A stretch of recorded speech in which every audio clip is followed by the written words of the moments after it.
Hello my dear green fingers! Time out lang muna tayo sa pagga-gardening pero I'd like to share with you ang ating bagong mobile phone na panghalili natin sa old phone. Anong A-series kaya ito? Before I give you some information, please subscribe na po sa ating YouTube channel.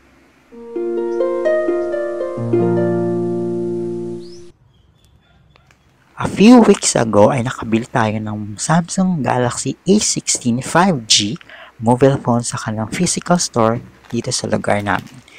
I chose po yung may gold color kasi maganda siyang tingnan. May kasama na siyang black Type-C charger. It's worth 13,990 pesos pero may 3% discount dahil cash ko siyang binayaran. Ang screen protector and clear jelly casing ay hindi na po free kaya I purchased na rin. Dalawa lang na color ang available dito sa Pilipinas, ang black and gold. Bet ko sana yung green kaso sa international market lang daw siya available.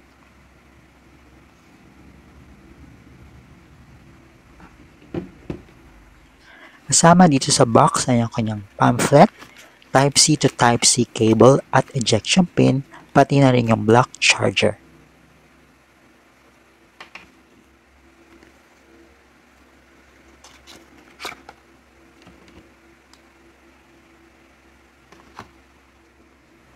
Pinakabit ko na din pala yung tempered glass screen protector worth 350 pesos.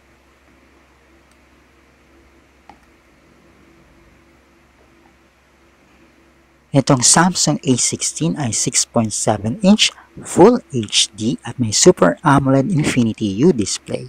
Secured by Samsung Knox Vault, meron siyang 8GB RAM and 256GB storage. Expandable up to 1.5 terabytes dahil meron po siyang microSD slot. 5G na din siya at Android 14 na. May 6-year security updates plus 6 times software updates or upgrades.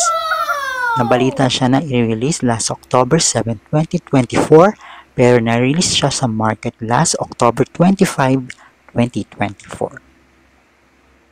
Ito po pala yung side niya, tinanggal na po pala yung slot para sa earphone, hindi gaya din sa mga previous A-series. In terms of camera, may 50MP main camera plus 5MP ultra-wide and 2MP macro lens. Ang front camera naman ay 13MP. Okay naman ang flashlight niya at madali i-toggle ang screen.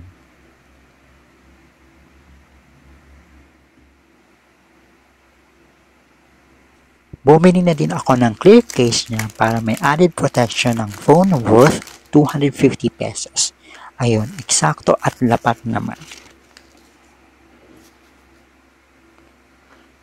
This version ay may IP54 rating na ang ibig sabihin ay dust protected and can withstand water splashes from any direction. However, hindi siya totally waterproof lalo na kapag nahulog or na-expose sa tubig dagat or nalaglag sa pool ng matagal. Kaya kailangan pa rin nating ingatan. What? In terms of charging, Type-C to Type-C na siya. Working naman ang 25 watts black charger. Fast charging na din siya up to 50% in 30 minutes. Ang battery ay 5,000 mAh.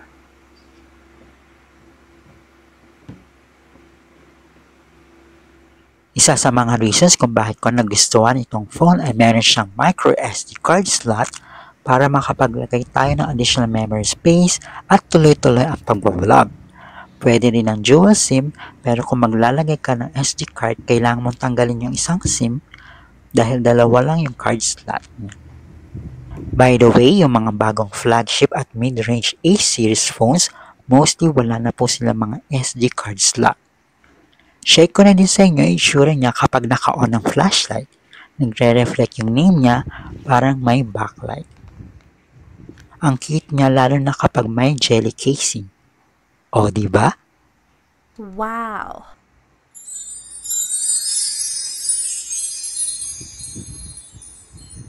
Ito nga po pala yung old cellphone ko na Samsung A51 Magpa 5 years ko na siyang ginagamit at working well pa din, kaso nag-stop na po ang kanyang software update last year, kaya kailangan na natin ng replacement. Anyway, ito na po yung some video clips while using this Samsung Galaxy A16 5G phone. Welcome po sa Kalibo!